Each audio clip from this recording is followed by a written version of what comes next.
میرے نبی پاک علیہ السلام نے فرمایا جس کے ذمے بہنیں لگ گئی، جس کے ذمے بہنیں جس کے ذمے لگ گئی، باپ کمزور ہو گیا یا باپ انتقال کر گیا، جس کے ذمے بہنوں کی ڈیوٹی لگ گئی، محبوب فرمانے لگے اس نے 3 بہنوں کی اچھی پرورش کی، اچھا ادب سکھایا اور عزت کے ساتھ رخصت کر دیا، یا 2 بہنیں اس کے ذمے لگی، اس نے آداب سکھائے، یہ ابو داؤد شریف ہے، ابن ماجہ ہے، اور پھر ان کو رخصت کر دیا عزت کے ساتھ۔ پھر ایک مقام پہ فرمایا چلو ایک بہن ہی اس کے ذمہ لگی تھی، اس نے ادب سکھائے، آداب سکھائے، عزت سے رخصت کیا، حضور کیا ملے گا؟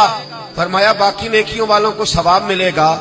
جو بہنوں کا بوجھ اٹھائے گا جس طرح میری 2 انگلیاں جڑی ہوئی ہیں اس طرح میرے ساتھ جڑ کے جنت میں داخل ہو جائے گا۔ ابھی اس حق کا تعین کس نے کیا؟ نبی پاک صلی اللہ علیہ وسلم۔ اب اگر کہیں یہ کہا جائے کہ بس بھئی صحیح ہو گیا، تمہارا کیا کام ہے، تمہاری کوئی ذمہ داری ہے، تم نے کوئی ٹھیکہ اٹھایا ہوا ہے، تم کوئی زیادہ سیانے ہو، تم کوئی زیادہ سمجھدار ہو، تو اسے کہا جائے گا ذرا ٹھہر جا، اس طرح کی بات نہ کر، یہ وہ حق ہے جو میرے مصطفیٰ نے بیان فرمایا ہے۔ جہاں بیوی کے حقوق بیان فرمائے وہاں میرے نبی پاک نے بہن کے حقوق بھی بیان فرمائے۔ دیکھیے نا، جناب ام ہانی حضرت علی کی سگی ہمشیرہ تھی،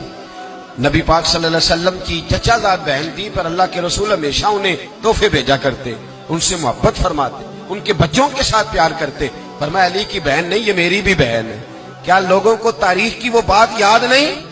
آج میں نے دیکھا ہے بھائی کے پاس شاہ خرچیوں کے لیے بڑے پیسے ہوتے ہیں،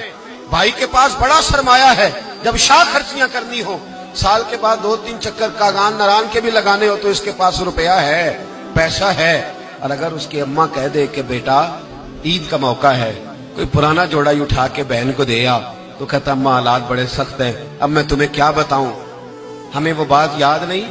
کہ نبی پاک کی رضائی بہن جناب شیمہ جب ان کے قافلے کے خلاف مسلمان لڑے، انہوں نے جنگ کی اور وہ قید ہو کے آئی، تو حضرت ابو ہریرہ سے کہنے لگی جا کے مصطفیٰ کریم کو بتاؤ میں تمہاری بہن ہوں۔ حضرت ابو ہریرہ کہتے میں بی بی کا پرانا دوپٹہ دیکھتا، اس کی کیفیات دیکھتا، پھر جملے دیکھتا، مجھے سمجھ نہ آتی، تو میں نے جا کے حضور سے کہا کوئی شیمہ نام کی بی بی ہے؟ تو کہتے ہیں ابھی میں نے جملے بھی پورے ادا نہیں کیے، نبی پاک ممبر سے اٹھ کے کھڑے ہو گئے اور رسول پاک کی چادر مبارک ممبر پہ رہ گئی، محبوب اٹھ کے گئے